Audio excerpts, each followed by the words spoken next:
अऊज़ु बिल्लाहि मिनश शैतानिर रजीम। बिस्मिल्लाहिर रहमानिर रहीम। व यक़ूलूना मता हाज़ल फ़त्हु इन कुन्तुम सादिक़ीन। क़ुल यौमल फ़त्हि ला यन्फ़उल लज़ीना कफ़रू ईमानुहुम वला हुम युनज़रून। फ़अरिज़ अन्हुम वंतज़िर इन्नहुम मुंतज़िरून।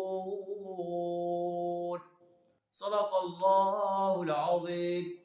कुफ़ार मक्का पूछते थे, मता हाज़ल फ़त्ह, ये फैसले का दिन कब होगा? इन कुन्तुम सादिक़ीन, अगर तुम सच्चे हो। ए नबी सल्लल्लाहु अलैहि वसल्लम, आप कह दीजिए, यौमल फ़त्हि ला यन्फ़उल लज़ीना कफ़रू ईमानुहुम, फैसले का दिन ईमान लाना उन लोगों के लिए कुछ भी नाफे नहीं होगा। वला हुम युनज़रून, और ना उन्हें कोई मोहलत मिलेगी। फ़अरिज़ अन्हुम, ए नबी सल्लल्लाहु अलैहि वसल्लम, इन्हें इनके हाल पर छोड़ दो।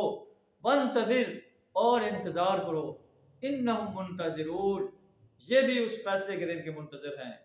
लेकिन जब फैसले का दिन देख लेंगे, उस वक्त कहेंगे, रब्बना अबसरना, ऐ अल्लाह हमने देख लिया, सुन लिया, फर्जिना, हमें दोबारा दुनिया के अंदर लौटा दे।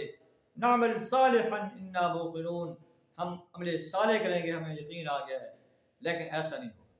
अल्लाह से दुआ करें हमें फैसले के दिन से आने से पहले अपने आप को मुस्लिम, मोमिन, मोहसिन और मुत्तकी बनाने की तौफीक अता फरमाए। ईमान और अमल साले से अपने आप को रास्ता करने की तौफीक अता फरमाए। शिर्क, कुफ्र और निफाक से अपनी पनाह अता फरमाए। व आखिरु दावाना अनिल हम्दुलिल्लाहि रब्बिल आलमीन।